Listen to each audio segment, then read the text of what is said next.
Hello everybody, my name is Petr and welcome back in our YouTube chess training video. And today for the first time with great Botvinnik examples or great Botvinnik's games. And I have for you 7 examples where I will try to show you how to understand chess position. I hope you will try to solve these examples. I hope we will improve your chess, and I believe that altogether we will be better chess players. And for these reasons we should watch a first diagram. You are black and I will ask you, what do you think you will play in this position? What will be the most important plan for black in this position? And this is a really typical position, so it's really important to understand and to play well this position. So stop this video for a few minutes and ask yourself how you will play this position if you are black. So hope you did, and I will tell you a secret. This position is really typical for open file. In this position and in 100,000 of your or our or chess games where is in position only one open file, is really questions to be or not to be to win a fight over this open file. We have to be winners and to be master of open file, and we have to understand that this is the most important plan. So the most important plan is to be only one side on, and we should be only one side which will have heavy pieces in this open file. So how to do it? You should start with attacking some of your opponent weaknesses, because if you will be attacking something, your opponent has to defend something, and that's a different. One side is attacking and is playing for win, another side is defending and has a really difficult time. So what to attack here, how to attack here, and that's my another question, and this is your another time to stop your video and think if best move is to go to d2 or if the best move is go to c4. And maybe you should ask yourself, where is different, what's the difference between these two moves? And this is really important. This is really important to spot difference. Sometimes you have choice or choose between two moves, and you need to understand which move is good or which move is not so good. And I will give you difference. If you are playing the best move to c4, your plan is to go to b6 and c6, and the difference is that you wish to see position where in front is a rook and then is your queen, not first queen and then a rook, because if you are going first with your queen, sometimes this queen should be under attack and we should lose our advantage. So remember that if you can, just go first with your rook and then with your queen. For this reason, it's good to go to c4, because if you are going to d2, it will be difficult. Of course, you should lose a pawn, but I will win a pawn as well. But almost it's difficult to set up this position where you wish to have rook on c4 and your queen will be behind this rook. So for this reason, this plan is simple, and then you are going to b6 and c6, and you can see what's different. I'm coming back for the first position, and maybe it's not so simple or it's difficult to see where black should have advantage, but after 2 moves you understand that black has advantage because he won the fight over open file and he's a winner. And if you are a winner in open file, you are a winner in your chess game. At the end, another plan, don't hurry, just improve your position and just watch how difficult this game will be for white. You know, it's difficult to play with somebody who is the boss of open file. So a5, f6, a4, and at the end you are only waiting for mistake. So yes, you are able to go for endgame, and now beautiful move is a4. because with a4 you are going to block white pawns on dark squares, and if anything happens, and if everything is going wrong in endgame, we have every time chance to play good bishops against bad bishop. So nice move, and just making some new plan for endgame. So e4, okay, we should go for endgame, and after b4 white is nearly lost, because in this position you can see that still we played maybe 12 moves, and this rook is still there. This rook is still an open file, and the difference between activity of our rook and white rook is so huge. So that's a great advantage, and it's good to understand, it's good to have this feeling how strong is a rook on open file. And here the best move is to attack opponent weakness. So we are going to c2, and you can see every time it's great help if we have chance to attack opponent weaknesses. And okay, this game is going to nearly end, because now you are winning with the move bishop to e1, and you are winning piece. But of course, if you are not winning piece, you are winning this pawn, and you are winning as well. I believe that this was a really important position, typical position, and I hope you will remember that if in our games we have chance to fight over open file, just do it. Do it, and it's really important to be winner of open file, because the side which is winner is a winner in the game as well. And I'm going for another example, and this example is difficult, but it's nice. You are white, and what do you think you will play in this position? And in this position, everything looks okay for white, but I believe you are able to spot the worst white piece. And maybe you will not believe me, but the worst white piece is this bishop. Because one day maybe you wish to play f4, e5, but this bishop will be without defense, without support.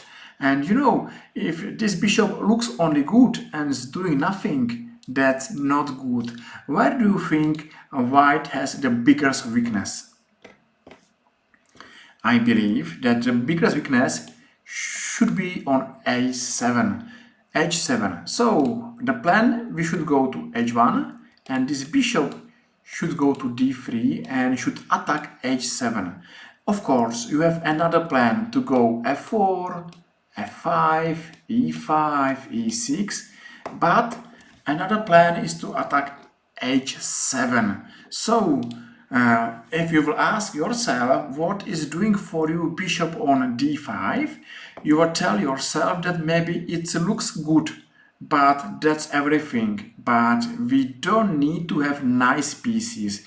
We need to have hard-working pieces, and the difference is exactly here. Okay, f4, and we took. In this position, black was really nervous, and you know, if your opponent is nervous, if he doesn't know what to play, he's making bad moves. And of course, if we saw that black was stalled, we are not surprised that black is going for some sacrifices, and he's in this position. But you know, the biggest weakness is on h7, and the attack is rolling, and bishop to c4, g5, f5, take, and checkmate. Everything is win or won because of a really good bishop and queen. But the most important was to attack opponent weakness. And I believe that in this position, the biggest opponent weakness used to be square h7, and that's good to understand that we have to have good pieces, pieces which are working hard for us, and which are doing some job for us. And this bishop is strong on d3, not on d5. I know sometimes it's strange. Sometimes it's good bishop on d5. Sometimes looks okay on d5, but it's not good. And that's why it's important to have experience. That's why it's important to watch some great games, and maybe this video will help you to understand chess. You know, chess is a very difficult game. Another good position, it's wider move, and I believe you should be able to find the best plan for white in this position. So stop this video for a few seconds and just make a plan how to win this position. And I hope you did, and I will tell you that this position is a really famous plan which you are playing against two weaknesses. The first weakness which black should face is this a5 pawn, because this a5 is too dangerous for black. So black has to have some maybe rooks or bishops or something close to this pawn, because this pawn is for him dangerous. And that means if you will open another wing and if you will ship there your army, one piece or two pieces will not be there, because as I told you, something has to be here, something has to be close to the a5 pawn, because if everything is going on the right, you have time to go on the left.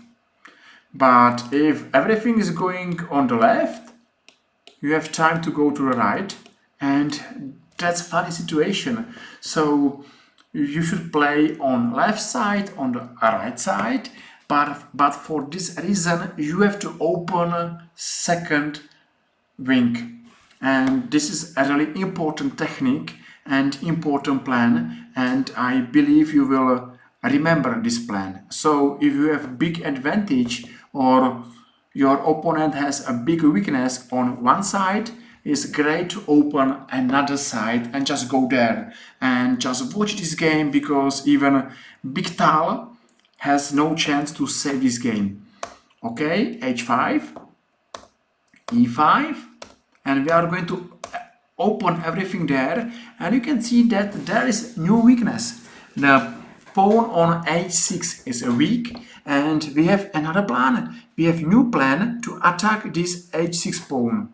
So we are going to c2, and you can see that we are ready to go to h1, h2, and we believe that black has to do the same. So if we are going to ship there two pieces, black has to ship there two pieces, but maybe these two pieces will be too far from a5 pawn. So took, we are going to h2, we are going to attack weakness, we are going to d2 because we wish to attack more time this weakness, and our plan is to say black to ask for more supporter, ask for more defender, because if they are not taking care about a5, a6 pawn, this pawn is now on a7, and this is a big threat, because this pawn is only one square from winning the game. And you can see that now we have time to go to a1, threat is going to a8, and now rook has to go to very bad square a8. Okay, we are going to attack h3, and we won the game. We should go to h1 and take h6 pawn, or we should go to b1 and b8 and win as well. It's two weaknesses, and this is a great example how this plan is working. Just remember the plan which you need to find two weaknesses, and I will show till end.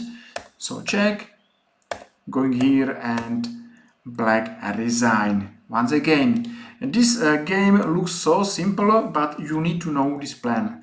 Your plan is that black has one weakness or one threat. This threat is so strong that black need to have there some defender. And for these reasons, if black will have some rooks or anything there, it's good to open another wing and make their new weakness. Then you should attack this weakness, and then everything is so simple. So I hope you will remember this this game, and you know, then everything is making sense. You are going to make thread on the left side, and then you are going to make threads over another sides, and of course you are winning. Really important, and I believe it's really good to know. Another example, I believe if you saw videos where I spoke with great plans with Alechin, Lasker, Capablanca, you are able to spot the best plan in 5 seconds. If not, just go back and watch these videos, because there is everything, and looks like this plan is really typical. So what do you think white will play in this position? So where black has a weakness, and I believe the biggest weakness is on c6. So we wish to go b5, and knight is going to c6. And if you will believe me that knight on c6 is your great advantage, for black will be difficult to play this game. Just remember this plan, because this plan is working, and it will work for you as well. So the first move is e4. Okay, why not to worst d5 knight? And now looks like this game is so simple. b5, knight to c6, a4. Okay, take, and we are going to d1, and this knight is so strong that for black is so difficult to play this position. And once again, just improve your pieces, just watch opponent threats, and your victory is so close,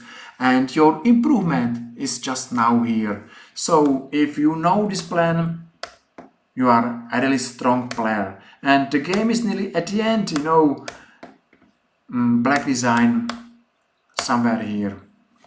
Wow, not difficult, a really typical plan, and I saw this plan in many games of Alechin, Lasker, Steinitz. Just go back and watch this video, because this video will help you to understand chess, and I believe that everything is about experience. Altogether, I think we have 7 or 8 videos, so altogether is around 60 diagrams, 60 examples, and 60 chance to improve your chess. So watch this video once, twice, more than once, and you are improving chess player, because everything what will help you is inside of these positions. So once again, this plan is working, and I hope you will remember that our opponent weaknesses is our advantages. So good example, and it's good time to go for another example. Beautiful plan, and I believe you are able to find a winning plan in 1 minute. And if yes, thank you very much for every like. If you will follow our YouTube chess channel, you will not miss any new coming videos, and of course I will be very happy, because with new followers we should be big chess family. Okay, I'm back, and I hope you are back as well. What do you think? Where is the best plan for white? It's not difficult. Ask yourself where black has the biggest weakness. Yes, is this c5 pawn is a weakness. Now think how to attack this weakness. I believe you should go to a4 and to attack c5, but just go to a4 now is bad, because you are going to lose knight. For this reason, the first move is going to c2, then you are going to a4. I believe you should go to b1, because there is only one open file. We saw it in first diagram, and then you should go to b6, maybe c6. We should attack another weakness, and at the end, you know, it's so simple, so nice, and that's the best way how to improve our chess, because another experience which was working for Botvinnik should work for us as well. Just only ask where our opponent has weakness, and then everything is so simple. Okay, we understand why white went to a4, and now why white went to b1, take, and now to b6. We are attacking to a6, and of course for black it's difficult to save c5, so we took one weakness. Another weakness is here, another threat are here, so two pawns coming together forward, it's your victory. It was not so difficult, only 5 moves from the first position till winning position. Okay, it's a great experience, and I believe you will remember this game because it was so nice. Of course, black resign. Once again, looks like it's a difficult position, and it's difficult to find the best move. It's not difficult if you will ask yourself where your opponent has weakness, and if you are able to attack this weakness, you are really improving chess player, and you will be really soon chess master. Not difficult, not far, only it's everything up to you. And we are going to another example. Okay, this example is not so difficult. I believe that you are able to spot the biggest black weakness, and you are able to attack this weakness. So this game is for attacker, and the best move is to go to f5, because then everything will be so nice. So the game went to f5. Now white took on g7, and now it's your time, and I believe you are able to find winning 2 moves or 1 move, and black should resign. Of course, white will take on h7, then we'll make check on h5 and do checkmate on h8. And that's everything happened in this game. And once again, it was not difficult if you are able to spot a black weakness, and if you are able to attack black weakness. So take, and of course black resign. And I think we have one more example. No, we are at the end. So thank you to Botvinnik, because he was a great teacher, and of course one of the best chess player of all times. And I hope you will agree with me that it was a good chance to improve our chess with these examples. These diagrams or these plans are not difficult, are not so hard to remember, and I believe these diagrams or this experience should help us to play good chess. Thank you very much for watching. Thank you very much for every like, and of course if you will press follow our YouTube chess channel, I will be very happy, and it will be for me a signal that I'm doing for you a good job. I hope you will follow our YouTube chess channel. I hope I will see you soon here next time, and I believe that we are improving chess players. So thank you very much, and I wish to see you here next time. That's everything. Bye bye.